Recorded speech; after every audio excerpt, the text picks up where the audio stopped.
दोस्तों, क्या आपने कभी सोचा है कि गुरु आखिर हमसे चाहते क्या हैं? क्या वे हमारे धन के भूखे हैं या हमारी सेवा के? आज की यह कहानी आपके सोचने का नजरिया बदल देगी।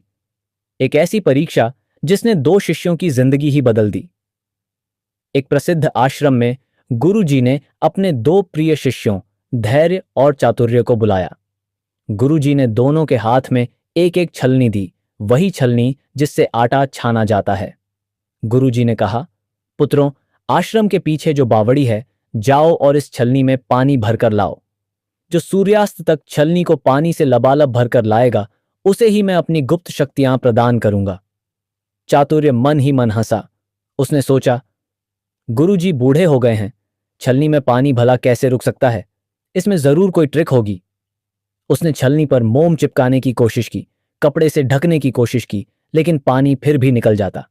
वह थक गया और झल्लाकर बैठ गया।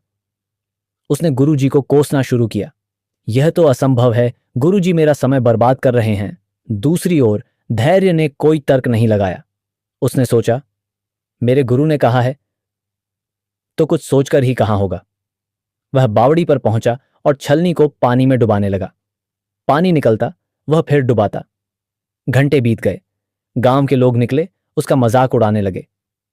देखो, यह मूर्ख छलनी में पानी पकड़ रहा है। लेकिन धैर्य का ध्यान केवल गुरु के वचनों पर था।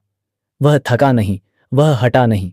उसकी आंखों में आंसू थे, पर हाथों में निरंतरता। जैसे ही सूर्यास्त होने वाला था, चातुर्य खाली हाथ लौट आया और बोला, महाराज, आप असंभव काम करवा रहे हैं। विज्ञान कहता है कि छलनी में पानी नहीं रुक सकता। तभी बावड़ी से एक आवाज आई। धैर्य दौड़ता हुआ आश्रम की ओर आ रहा था। सबके होश उड़ गए। धैर्य के हाथ में वह छलनी थी, और वह छलनी अब छलनी नहीं रही थी। वह बर्फ के एक ठोस टुकड़े में बदल चुकी थी। बावड़ी का पानी ठंड और धैर्य के निरंतर प्रयास घर्षण से जमने लगा था, और अंततः वह छलनी के छेदों में जम गया। गुरुजी मुस्कुराए और बोले, पुत्रों, गुरु को तुमसे पानी नहीं चाहिए। गुरु तुम्हारी पात्रता देखना चाहता है। एक, चतुर्य अपनी बुद्धि लगा रहा था, इसलिए खाली रह गया। दो, धैर्य ने अपनी बुद्धि गुरु के चरणों में रख दी और तब तक प्रयास किया जब तक असंभव भी संभव नहीं हो गया। दोस्तों, गुरु हमसे हमारी चतुराई नहीं, हमारी सरलता मांगते हैं।